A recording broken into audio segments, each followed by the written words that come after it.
Olhares. No primeiro olhar, a menina dos olhos ficou a olho nu, pálpebras se juntaram e ela chorou de prazer. Pouco depois, bateu o olho naquele olhar, arregalando-se num olho d'água esverdeado. O branco dos olhos ficou vermelho fúria. Pensou em afogar-se no olhar marejado, mas vestiu-se com lentes de contato, cruzou com outros olhos e, entregando-se por inteira no ponto lacrimal. Num piscar de olhos, lágrimas de prazer percorreram o globo ocular. Atire o primeiro cisco quem não tem olho de vidro, quem nunca fez remela, quem nunca amou à primeira vista. Ao iniciar em 2006 o meu programa Saúde com Vida, na TV de Florianópolis, precursora da Primer TV, mal sabia eu que o slogan "Por que se espera a doença para se pensar em saúde?" era sim uma proposta premonitória que recebi através de um sonho, que fez com que minha intuição entendesse que deveria, naquele ano mesmo, preparar todos a esse despertar preventivo na pandemia. Naquela época, eu não entendia o propósito de estar realizando literalmente o meu sonho. Estava eu finalizando meu mestrado em Reiki e me via como instrumento a serviço do grande todo, como todos nós somos, os alquimistas do agora.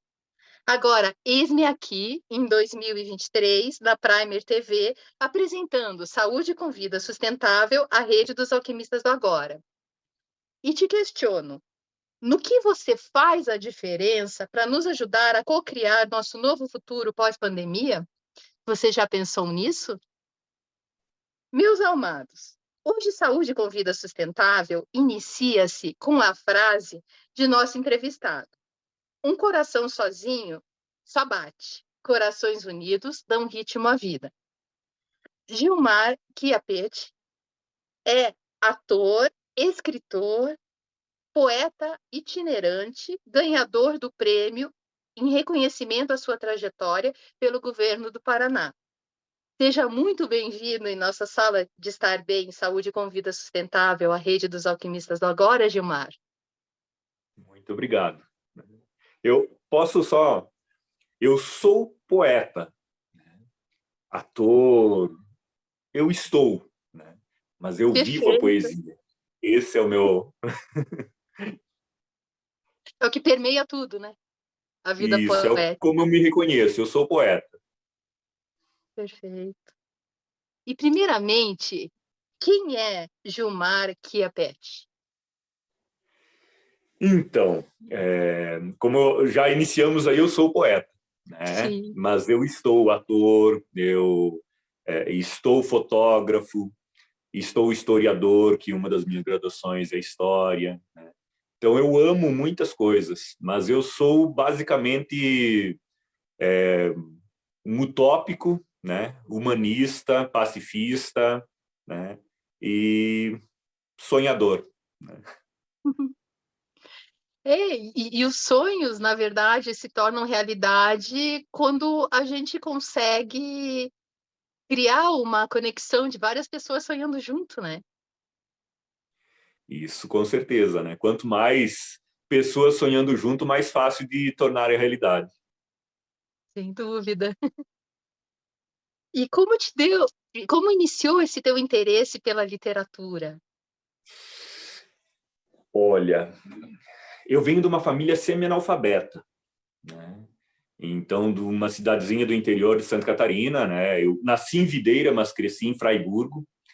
E eu, com 9 anos, comecei a trabalhar e eu andava pela cidade. Então, meio período você estudava, meio período você trabalhava. E a cabeça começava a viajar, começava a brincar com as coisas. Eu via alguma coisa, eu começava a imaginar, né? Então, na falta de tempo, digamos assim, que eu tinha de brincar, de ser criança, a minha cabeça viajava. E por mais que eu não tivesse contato com a literatura, ou tivesse um contato mínimo com a literatura, né, eu comecei a ter o prazer de escrever e de curtir as histórias. Com o tempo, daí, lá para o 6º ano, né, eu tive contato daí com um professor de português, que era o professor Alberto Kemper, e que, cara, para mim, né, pena que eu não tenho contato dele, mas é uma pessoa que fez toda a diferença na minha vida, né? E é uma pessoa que eu admiro demais, que ele chegava assim na aula depois do final de semana, ele chegava assim, então o que vocês leram nesse final de semana? E ele trazia um livro lá, um catatal, né? Eu li esse livro e daí ele contava a história do livro que ele tinha lido, né? Ele cobrava redações, né? Então tantas redações por bimestre, né? E ali me estimulou a escrever e escrever mais, né? Ele cobrava leitura, né? O resumo depois da leitura, ali comecei a ter mais o contato com a leitura e ter o prazer da leitura. Então, esse foi a minha trajetória inicial, realmente, né? E o reconhecimento como poeta já foi em Curitiba, daí eu estava fazendo a faculdade de artes cênicas, né? E tinha um grupo de artistas, de jovens artistas que se uniram e fizeram o Quixote Arte Café, que ficava na Westfalen. E eu comecei a trabalhar ali no Quixote também, eu fazia faculdade de teatro, né? E trabalhava de auxiliar de cozinha, e ali tinha um grupo de teatro, tinha grupo de escritores, tinha uma biblioteca, tinha artistas plásticos, tinha um ateliê de artistas plásticos, sempre tinha exposições, tinha um estúdio de música, enfim, era assim, fervilhava a arte no espaço. E ali fui indo, né? Alguém pegou e leu o meu texto, se eu não me engano, foi o Carlos Barros, e ele, nossa, né? De quem que é isso? E daí eu falei assim, né? Isso daí é meu, né? E ele falou assim, nossa, eu não sabia que você era poeta. E daí eu, pois é, eu também não. E daí ele, o Marcelo Miguel, né? Me incentivaram muito para eu seguir essa questão da literatura. Assim, depois, num outro momento, o Yves Oublé, né, que foi um grande mestre para mim também, né? São pessoas que fizeram a diferença para mim, a Márcia Oliveira, né, que me incentivaram a entrar de cabeça na literatura e seguir esse caminho, né? Principalmente a poesia, né, que é como eu me identifico como poeta realmente. Sim. E como foi essa mudança de papel, né, do leitor para o escritor?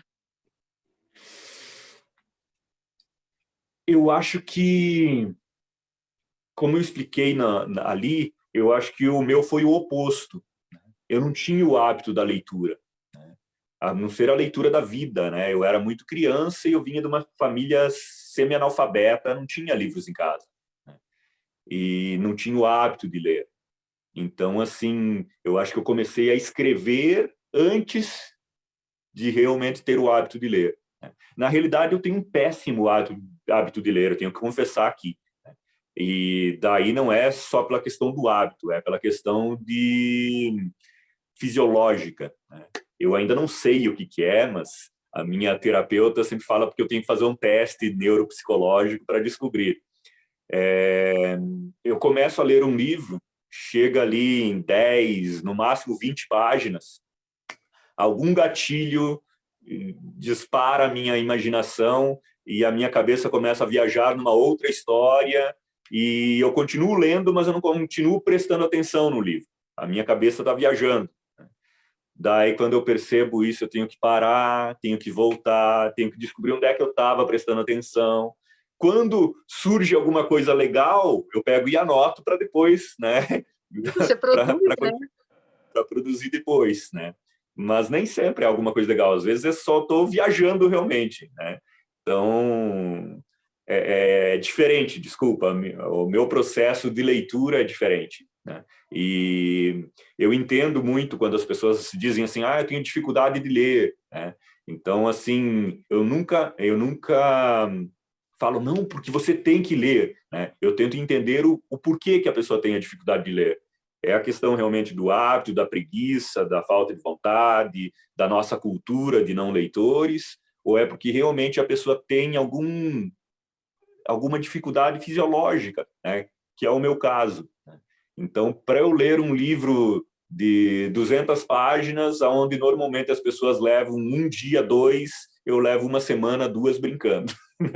Porque eu vou, normalmente, assim, quando eu não quero viajar demais, eu já leio 10 páginas, um capítulo no máximo, deixo o livro de lado, vou fazer outras coisas, depois volto, leio novamente, né?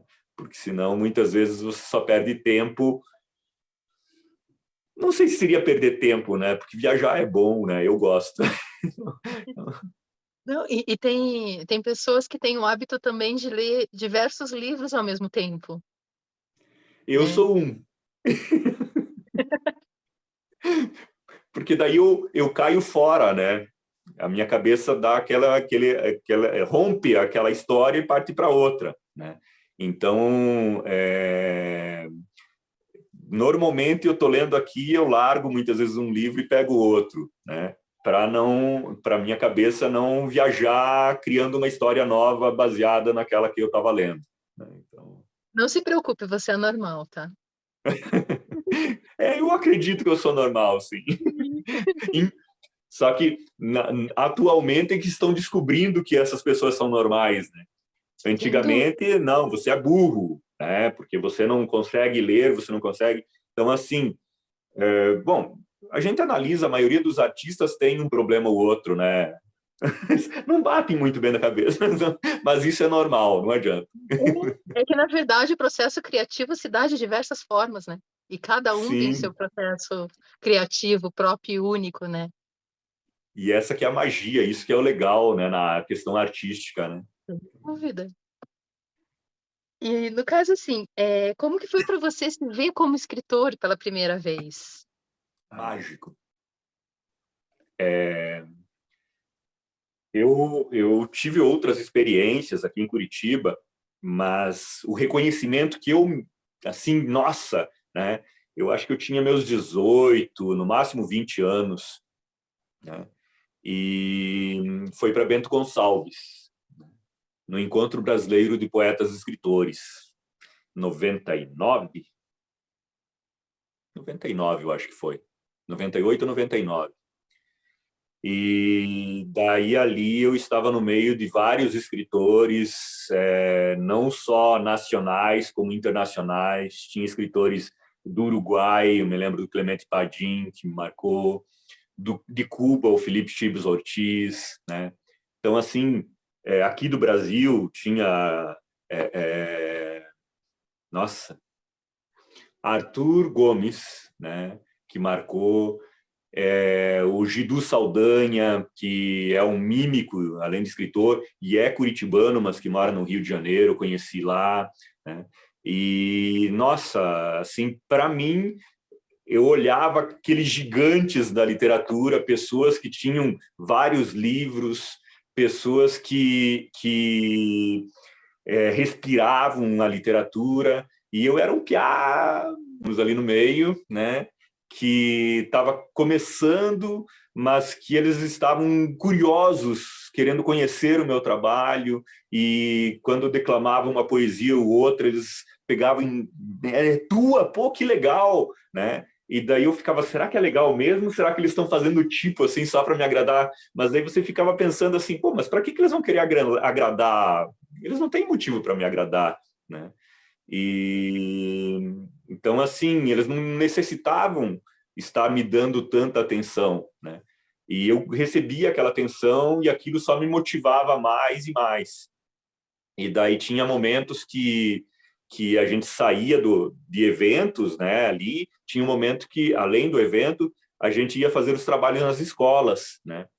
E, nossa, eu era o mais novo, né?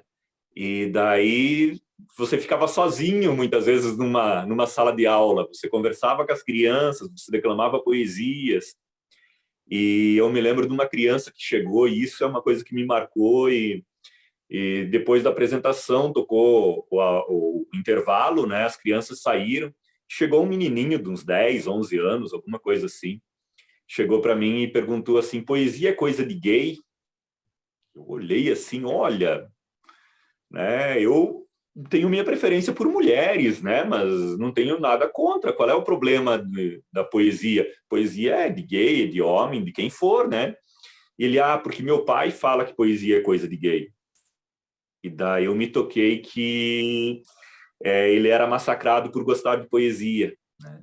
Daí eu me lembro que eu falei para ele: olha, você gosta de poesia, se você gosta de ler, se você gosta de escrever, né? Guarde esse sentimento com você. Sempre que você tiver a possibilidade, você escreva ou assim, mas respeite teu pai, obedeça a ele, né? Não dê trela para o que ele está falando, mas respeite ele, né?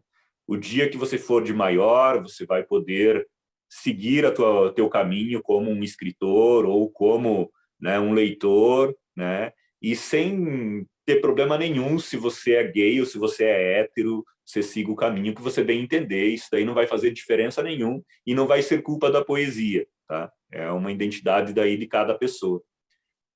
E eu me lembro que isso foi uma coisa tão marcante, tão forte para mim, assim, porque é algo que eu sofria, né? E vejo os artistas sofrendo com os preconceitos, né? Sim. E eu, pela minha alma de poeta, eu sempre, né? Você é gay na escola, essas coisas assim, porque eu era uma pessoa mais sensível, né? Nunca me incomodei. No início me incomodava, depois já me acostumei. Cara, eu sei do que eu gosto e vão se danar e não ligava, né? Mas daí eu fiquei assim sentido porque, puxa, por que aquela criança tem que passar por isso, né? E vindo de dentro da própria casa, né? Então muitas vezes os talentos são sufocados, né? Talvez pessoas que podem ajudar a lançar algo novo, inovador, fazer a diferença em toda a sociedade, em todo o mundo, né? E é massacrado dentro de casa de forma totalmente desleal, né? Porque uma criança, enfim, né? Dói. Perfeito. Não, é que muito assim, a questão da sensibilidade é muito mais direcionado para o feminino, né? A mulher pode ser Sim. romântica, a mulher pode ser sensível, a mulher pode demonstrar isso, né? E o A mulher masculino pode fica chorar. fechado nisso, né? É o básico, né? Chorar, imagina. Eu sou chorão por natureza, né? Como a minha filha diz assim, o pai chora até assistindo Barbie. Talvez porque eu chorei assistindo Barbie, enfim. E eu choro Sensibilidade, mesmo. né? Alguma coisa me toca, eu não tenho vergonha de chorar, eu choro em público, choro para pessoas conhecidas, para pessoas estranhas, né? Eu Hum. gosto, é algo que me faz bem, não tenho problema A com gente isso. espera que mais para frente as outras gerações vai diluindo esse preconceito, né? E isso é algo que é interessante. Eu faço muito trabalho nas escolas. Como eu falei, eu comecei lá em Bento Gonçalves e é algo que eu me apaixonei e é algo que eu sinto a necessidade de ir nas escolas, não apenas mostrando o meu trabalho, mas incentivando a surgirem novos escritores, dando oficinas ou estimulando, criando público leitor, né, também, né, que normalmente não é para gente, isso é público leitor para aqui de 20, 30 anos, né? Talvez ainda para gente, mas que quem realmente vai colher os frutos são novas gerações de escritores, né? Então nós temos que fazer esse trabalho para formar esse público, né? Mas nessas apresentações que eu faço, daí com as oficinas, nas conversas, eu vejo como já estão mais cabeça aberta, né? Antigamente, você falava qualquer coisa ali, já estavam tirando sarro, né? Que nem eu falei, você é gay, você não sei o quê. Agora eles se assumem gays e os outros assumem assim, pô, natural. Eles pegam e falam, eu sou bissexual, eu sou pansexual. Quando eu escutei a primeira vez esse pansexual, meu Deus, o que é isso? Daí eu fui pesquisar, né? Mas eu escutei assim de jovens, adolescentes, né? E eles não ficam mais com aquela tiração de sarro que na minha época qualquer coisinha assim era motivo de tiração de sarro, né? Eles aceitam numa boa. E eu, cara, que orgulho dessa nova geração, sabe? Mente aberta, sabe, para frente, sem deixar preconceitos sufocarem eles, sem deixar que a sociedade massacre eles por serem diferentes, não, mas por terem uma preferência, né, algo, né, que é deles, E eu, cara, que 10! Eu estou muito feliz com essa nova geração, né? E espero que as futuras venham nesse mesmo ritmo, sabe? E não só na questão da sexualidade. Isso é a mesma coisa, assim, para a questão de raça, para a questão religiosa, para a questão de masculino, feminino. Para eles, sabe? Somos todos iguais, né? E isso é fantástico. Isso é extremamente positivo, né? Então, assim, ter a consciência de que ninguém é igual a ninguém, mas que somos todos seres humanos. Acho que isso é 10. Sim, não, sem dúvida, né? Eu tenho aqui comigo o teu novo livro, O Julgamento, o Poeta e a Poesia no Banco dos Réus. Eu achei muito interessante a ideia, assim. E como que ela surgiu? Então, quando eu me descobri poeta, que eu estava ali no bar, que é um Shot Art Café, que eu falei antes ali, eu comecei a produzir, né? Eu comecei a conviver com pessoas e eu sempre gostei de escrever, mas eu nunca tive assim muito foco na produção. Era escrevi e largava, deixava, colocava nas minhas coisas, né? E numa dessas produções eu escrevi uma poesia que é a primeira poesia do livro, que é o Julgamento ali, que é... Posso declamar? Claro. Então, senhoras e senhores, está aberta a sessão. O poeta é o réu, a poesia a acusação. Vocês são jurados e não tenham pena não, pois condenado, inocentado para o poeta, sua poesia é a solução. E mesmo que lhe arranquem o sexto dedo da mão e vedem sua boca, para o poeta sua poesia não está no branco do papel. Para o poeta, sua poesia está no coração. E eu fiz essa poesia e daí cara, eu posso fazer mais poesias com o tema de julgamento, né? Mas na época, assim, eu fui assim, mas o que poderia ser, né? E aos pouquinhos eu fui criando uma outra, fui fazendo outra, fui vendo o potencial de outros temas, entendendo mais direito, porque não tinha conhecimento nenhum, né? Você vai convivendo com pessoas, assistindo filmes, lendo livros e vendo essas questões assim, e vendo, olha, protesto, protesto. E daí você vai brincando com a palavra e cria uma poesia.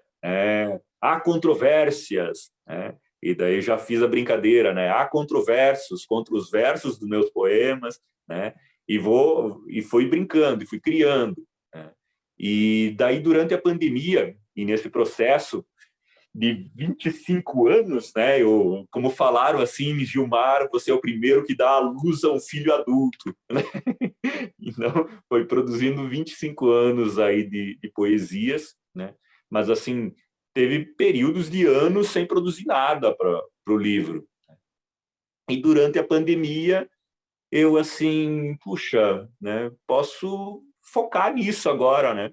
Fui lá, peguei poesias que eu tinha, tudo largado, tudo sem nenhuma organização, né? Reescrevi algumas, criei outras, montei ali, e daí vi um edital, juntei um monte de poesia, mais ou menos uma ordem que eu imaginava lá, tinha umas 80 poesias ou mais, né? Só poesia, e mandei. Daí dividi elas tudo numa cronologia de julgamento, né?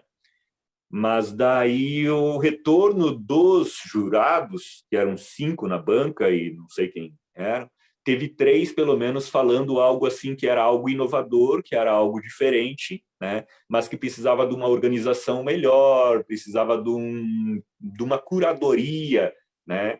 E precisava de uma ligação melhor para um entendimento melhor. Eu fiquei com aquele pensamento, cara, será que eles estão querendo que eu faça aquilo que eu sempre quis, só que eu sempre fugi, né? Sabe aquele instinto que você tem, né, de fazer algo assim, puxa, mas isso daqui vai fugir totalmente do que é normal, né? E daí eu quero saber de uma coisa, é isso que eu vou fazer, né? E daí eu eliminei boa parte das poesias, que eram poesias que eu estava colocando muitas vezes até meio que para encher linguiça, para não deixar um livro pequeno com poucas poesias. Eliminei parte dessas poesias e coloquei texto, coloquei dramaturgia, coloquei falas, coloquei personagens, defini personagens, né? Já tinha os personagens definidos, mas eram só declamavam as poesias. Daí eu coloquei então a prosa ali, fazendo a ligação de uma poesia para outra, dando um entendimento melhor nas falas, né? Na história, né? E, cara, eu gostei do resultado, fiquei bem feliz, mandei para algumas pessoas assim, e daí eu tive o mesmo retorno que eu tinha tido da banca, só que de uma forma assim, cara, tá 10, trabalho fantástico, trabalho inovador, né? Teve uma pessoa que daí eu convidei até para ser para fazer o prefácio do meu livro, né? Que foi o Natanael Coutinho, que é professor de literatura, né, e tudo. E hoje, na época ele não era ainda, mas hoje é secretário de Cultura de Fazenda Rio Grande, né? E ele me deu o retorno falando assim, Gilmar, olha, em 500 anos, né, a poesia é escrita, é reescrita, é trabalhada, é feito isso, é feito aquilo, mas é sempre dentro daquilo que sempre existiu. Você conseguiu trazer algo novo para a poesia. Então, isso eu me arrepio ainda hoje falando aqui, e é algo que muitas vezes eu escuto de outras pessoas, assim como quando eu levei na Biblioteca Pública aqui de Fazenda Rio Grande, né? E a Idelma pegou e falou assim, Gilmar, eu não sei aonde colocar o teu livro, eu coloco como poesia, como dramaturgia, como romance, o que eu faço? Né? Como classificá-lo, né? Crio uma nova categoria, né? Eu não, deixa na poesia, por favor, eu sou poeta, né? Mas assim, isso me deixa muito feliz, assim, e muito bobo, realmente me sinto bobo, né? Não tem outra palavra para descrever da minha felicidade de ter criado algo que talvez mais para frente digam, olha, foi realmente inovador, né? Cara, se for, é algo assim que eu não imaginava, nunca imaginei isso, realmente, enquanto no processo de criação, eu nunca cheguei a pensar isso, né? Eu, quando comecei a ler, me veio muitas imagens, sabe? Parecia que eu estava assistindo uma peça de teatro mesmo. Então, essa tua linguagem dramatológica contemplou também esse teu lado ator, né? Na hora que você Olha, escreveu, na hora que você buscou, né? cara, é muito bom escutar isso, sabe, Carla? Porque é algo que eu gosto, né? Eu vejo, eu tenho isso na leitura, né? Eu tenho muito isso, eu sou muito de imagem, eu sou muito, né, de toque, eu tenho muito essas questões. E quando eu estou lendo um livro, eu gosto de imaginar, né? Quando eu não consigo imaginar, quando um livro não me estimula, eu acabo desistindo do livro, né? Então, quando você falou agora ali, eu fiquei assim, cara, que bom isso, né? Então, eu gostaria do meu livro. Sim, não, e eu imaginei que dá para você adaptar num roteiro, hein? De uma peça de teatro. Muito E essa interessante. é a ideia. Mais para frente, eu pretendo montar um espetáculo, porque é um texto dramatúrgico, né? Sim. Então, pretendo fazer. Eu já, depois que eu lancei o livro, por mais que eu tenha uma experiência como escritor, eu não tenho experiência como autor de livro, né? E daí eu fui contratando tudo de forma independente, porque editoras às vezes saem bem complicado, né, além do custo. E daí acabou ficando algumas falhas no livro que eu não gostei. E daí quando eu peguei ele na mão, assim, eu vou ter que melhorar para a segunda edição. Então, assim, eu já aperfeiçoei o livro, já tem umas 10 a 20 páginas, pelo menos, assim, que eu melhorei o texto, que eu trabalhei, que ampliei o texto para tirar certos vácuos que eu achei que estavam nessa primeira edição.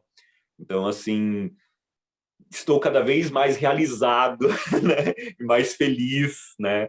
E daí agora eu recebi uma proposta de uma editora que é a Platô Editorial, né? Que é de um professor da Universidade Federal e de um outro grupo de pessoas que tem um instituto.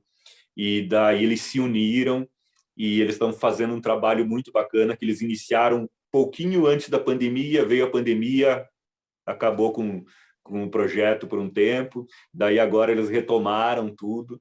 Então, uma proposta diferente. E eu deixo aqui aberto até se vocês quiserem entrar, procurar, pesquisar. São pessoas do mais alto gabarito, da mais alta formação, não são aventureiros, não são pessoas qualquer, mas que eles estão trabalhando como uma editora pequena, né? Não são uma editora tradicional, né? Das grandes, né? Não tem condições de bancar o material de ninguém, mas eles fazem o que as editoras pequenas fazem, que é oferecer todo o apoio, o suporte para você lançar o livro, mas se você não tem condições de bancar o teu livro, né? Que muitos não têm essa condição, daí tem o Instituto. O Instituto faz essa parte de captar a verba, de captar recursos para você lançar o teu livro. Então, daí eles vão atrás de empresas, empresários, se você conhece empresários, olha aquele empresário, aquele outro, e através do Instituto eles conseguem fazer algo que normalmente a Lei Rouanet faz, que é abater do imposto de renda. Então, esse empresário que patrocina, depois ele tem abatimento de imposto de renda do que ele está patrocinando. Que ótimo Sabe? projeto. É algo que, quando eles entraram em contato, primeiro eu achei que era meio pegadinha, né? Não, tem alguma pegadinha aí, né? Então, assim, estou com essa parceria. Ontem estive lá conversando várias coisas que eu quero realizar e eles anotando e me estimulando. Olha, pensa aqui, pensa ali, vamos ver. E qual o E contato outros deles? projetos. Oi? Qual o contato deles? Eu vejo aí. É Platô Editorial. Se procurar, Platô. tem o site deles, né? Uhum. Enfim, e daí eles, com outras áreas artísticas, eles trabalham também, não estão focados apenas na literatura, a literatura porque tem a editora, mas o Instituto, né, é aberto para música, para teatro, para dança, para qualquer área artística, né? Então, eu peguei e já fui levando várias ideias e várias outras projetos, outras ideias que eu tinha, né? E ali, então, assim, hoje, já cedo, né, o Caron, que é um dos sócios lá, responsáveis, ele, Gilmar, lembra que você tem que me mandar isso. Já de cara, primeira mensagem, né? Então, assim, demonstra, assim, um profissionalismo e demonstra pessoas que, olha, você quer fazer, nós estamos aqui para trabalhar, mas você tem que fazer a tua parte, né? Então, a reunião foi 4h30 ontem, né? E cheguei em casa, tá? Descansei. Hoje cedo, a primeira coisa que ele me faz é assim, ó, bom dia, olha, você está me devendo material aí, estou esperando. Então, é bem legal isso. Estou muito feliz e fica a dica para os outros escritores. Podem falar que assistiram aqui, que viram, de qualquer lugar do Brasil, eles não são fechados aqui apenas para Curitiba. É aquela questão, se você tem condições de bancar teu material, o processo é bem mais rápido. Agora, se você não tem condições e tem um trabalho legal, quer realizar a publicação do teu livro, né, faz ali o processo ali, é mais lento, porque tem que ir atrás de empresas, tem que conseguir um empresário que queira patrocinar, né? A gente sabe que não é fácil isso, né? Mas o importante é que vai estar no catálogo deles para conseguir. Muitas vezes o empresário quer algo específico, né? Então, assim, mas com calma se consegue, só tem que ter assim o foco, né? E se você tiver daí, por exemplo, assim um empresário para que você indique, é bem mais fácil, porque daí você já tem um contato e aquela grana vai para o teu projeto, é bem mais fácil. Então, que formidável, né? Eles auxiliam, né? Todo o processo. Isso é ótimo. muito E bom. no caso, sim, né? Em tuas palavras, né? O poeta é um indivíduo que interfere no curso natural das coisas, de maneira inconsequente. Ele altera o sentido das palavras, sem pensar no resultado disso, para toda a compreensão do que já foi escrito. E como é possível defender o poeta nesse julgamento? Nos conta, assim. Ai, se eu falar, daí eu revelo o final do livro. Não, é só deixar Eu sei. um Será gostinho. que conhecer Será mais. que é possível defender o poeta? Será Perfeito. que existe como defender? Será que ele quer ser defendido? Será que ele não quer ser condenado? Será que ele... Então, assim, é todo esse questionamento, né? Nesse livro eu dividi ele em 3 atos, né? E, então, em abertura do processo, apresentação do conflito, toda a questão ali do julgamento, né?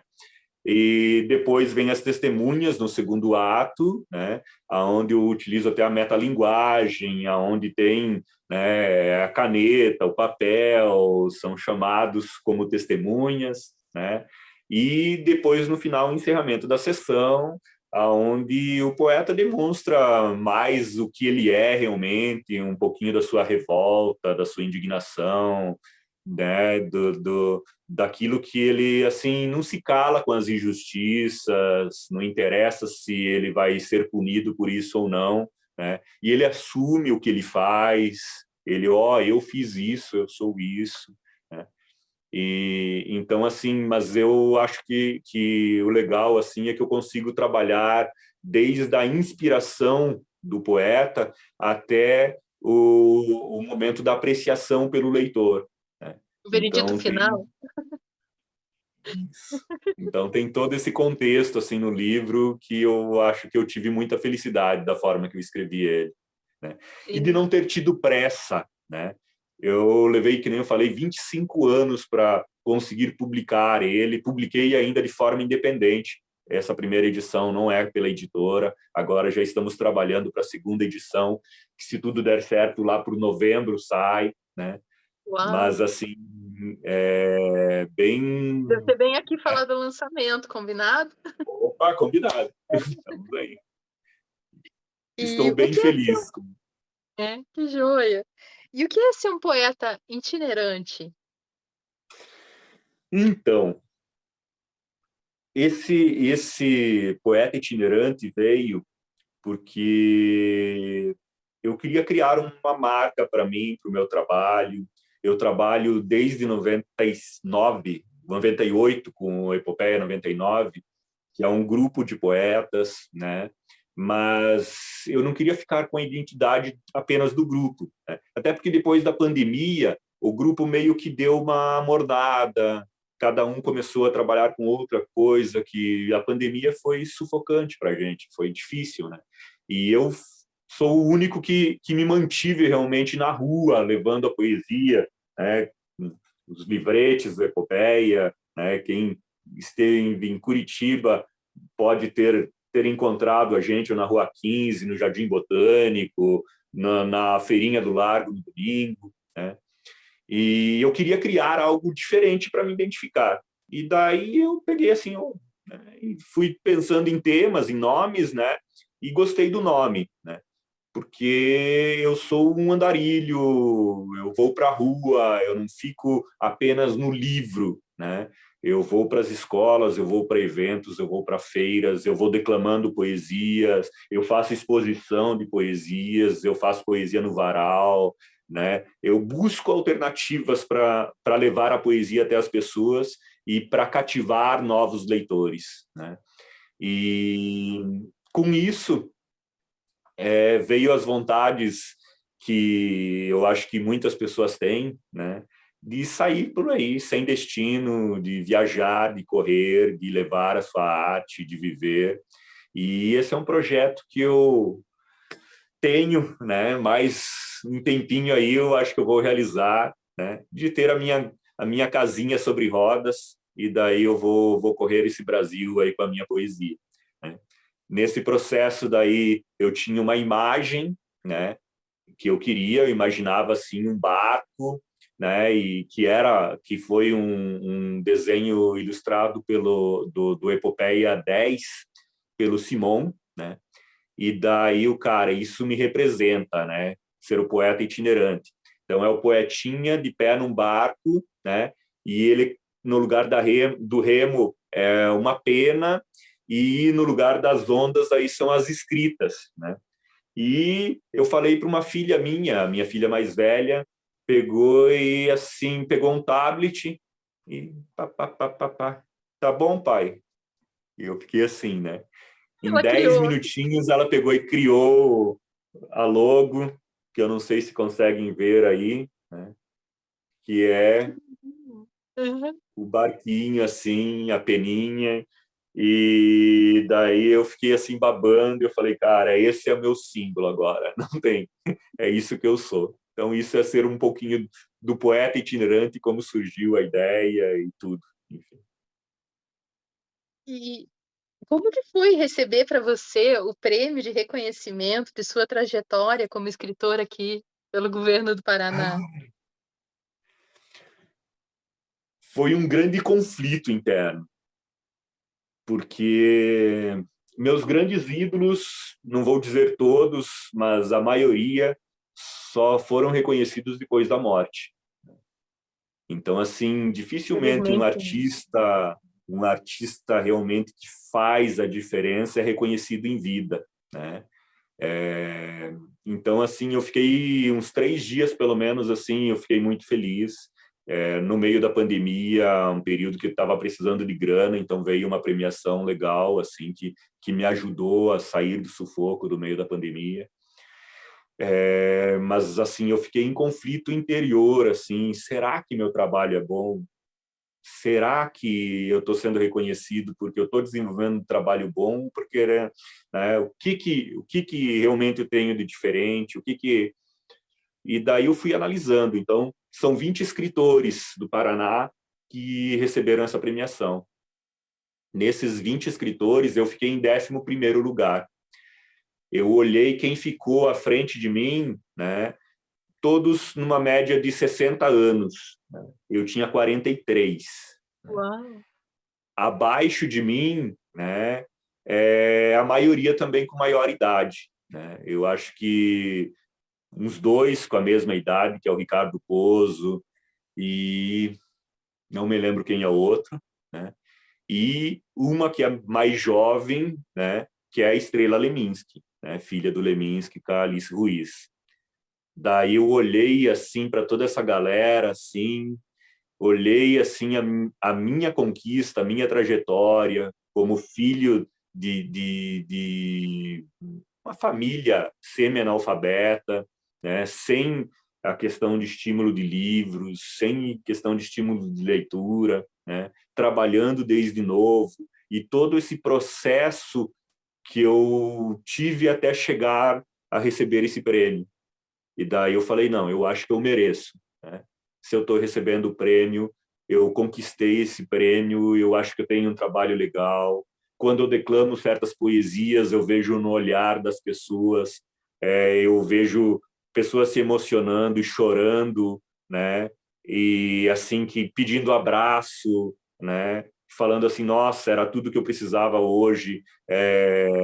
Enfim, assim, são coisas que me deram a certeza assim, não, eu recebi, eu fiz por mérito e eu tenho muito a conquistar ainda, com o pé no chão, com humildade, né, sem deixar subir a cabeça, mas é o caminho que eu tenho que seguir e eu tenho que continuar, né? Não tô longe, eu tô no caminho, não tô errado, não.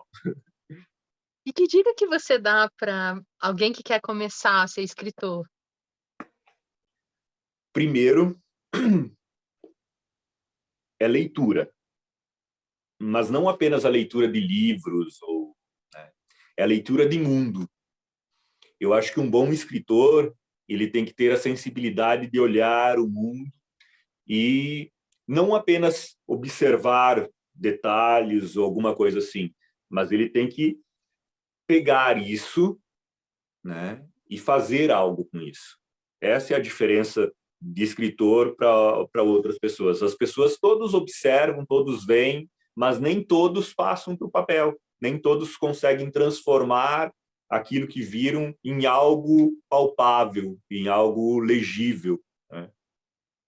E além disso, né, eu acho que para ser um bom escritor ele tem que fazer a leitura do externo, como eu falei, e tem que fazer a leitura do interno.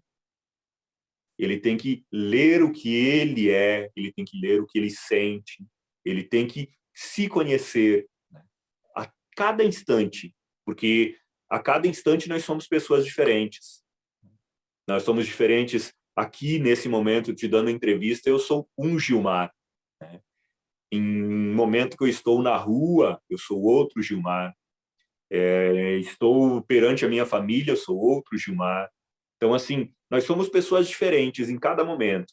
E eu acho que o leitor, o escritor, ele tem que ler esses momentos, ele tem que entender isso, ele tem que ter a sensibilidade de se compreender e compreender os outros, né? E daí, fazendo um apanhado de tudo isso, dessa leitura interior e da leitura exterior, é que ele vai se tornar realmente um escritor, um bom escritor, e que vai conseguir pegar e abrir a própria mente e abrir a mente das outras pessoas também. E ao teu ver, quais as práticas preventivas em sustentabilidade humana que o Gilmar faz a diferença para nos ajudar a cocriar o nosso novo futuro pós-pandemia? Então, eu acho que já o próprio trabalho que eu desenvolvo na rua, né, que vinha de antes com o Grupo Epopeia, eu acho que é um trabalho que já vem nesse caminho, né, nesse desenvolvimento, né?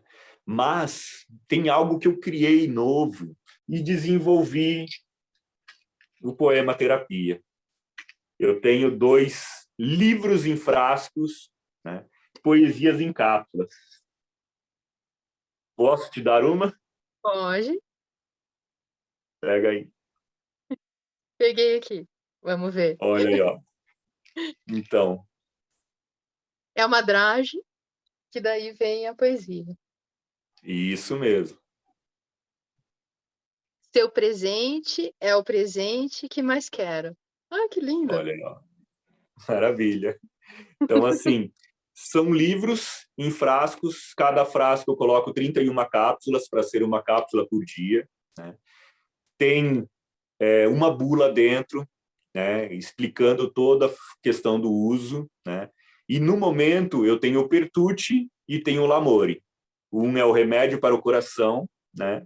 E outro é um remédio para todos os males. E já finalizei mais 2 desses livros aqui, né, em questão de texto, de poesia. Um, né, é o Tentazione, que é um livro hot, com poesias hot, né? Mas são 31 poesias também que são mais afetivas, que são algo mais que a gente pode dar para qualquer pessoa, né, sem problema, não é algo tão crítico, porque o Pertucci são poesias mais filosóficas, sociais, então tem algumas poesias mais ácidas também. Daí, esse quarto livro que eu desenvolvi são poesias um pouquinho mais suaves, mais positivas, mais motivadoras, né? Mais tranquilas. Então, acho que Que isso. Não joia! sei se eu respondi essa questão, mas acho que é Claro isso que eu desenvolvo um pouquinho do meu trabalho, pensando nessa questão. porque na verdade, assim, a questão da sustentabilidade humana é quando você está ok com você, no que você pode contribuir ao todo. E você pode contribuir ao todo, né, com todo esse trabalho que você desenvolve de despertar esse olhar para a vida poética, né. E que poesia que você nos deixa para os nossos telespectadores? Bom, então eu acho que vou declamar uma poesia que das minhas é a mais conhecida, é a mais apreciada, né? Que eu tive muita felicidade em escrever ela, que está no livro, que eu utilizo na parte onde os jurados, né, vão dar o veredito, né, do julgamento, aonde eles colocam, né, um pouquinho do que tem que ser relevante, do que tem que ser pensado na hora que você vai refletir e vai julgar realmente outra pessoa, né? Então, o título dessa poesia é Nada Pessoal. Existem pessoas e pessoas. Certas pessoas não gostam de pessoas, já outras pessoas adoram pessoas.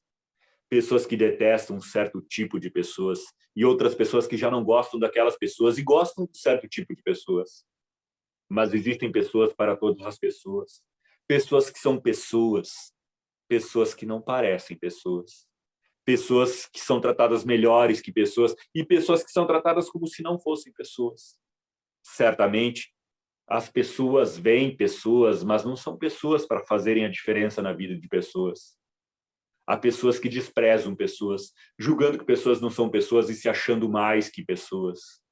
Também há pessoas que veem o que pessoas fazem e ficam quietas, como pessoas. Já outras pessoas fazem um tumulto, como pessoas. Essas pessoas devem se cuidar para não abusarem dos seus direitos de pessoa e acabarem passando por cima dos direitos de outra pessoa. Mas, se pessoa não tem pessoa, jamais alcançará pessoas, porque pessoa precisa de pessoas.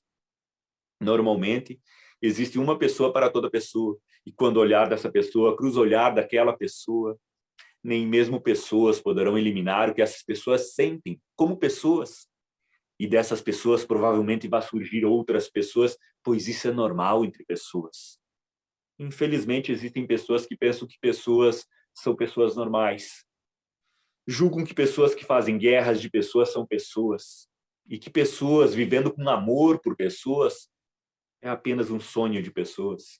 Mas, se for apenas um sonho de pessoas, eu, como pessoa, prefiro ser esse sonho de pessoas.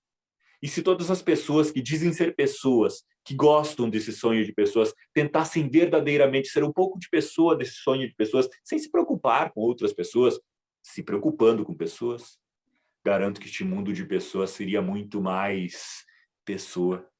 Mas tudo faz parte das pessoas. Só que muitas pessoas não se tocam que as pessoas são meramente pessoas. E que existem pessoas e pessoas. Nada, pessoal. Essa eu dedico ao mestre Fernando Pessoa. Formidável. Obrigado. E eu te agradeço de coração por você ter estado aqui conosco, Gilmar. E eu deixo para vocês uma mensagem: sonho que se sonha só é apenas um sonho que se sonha só.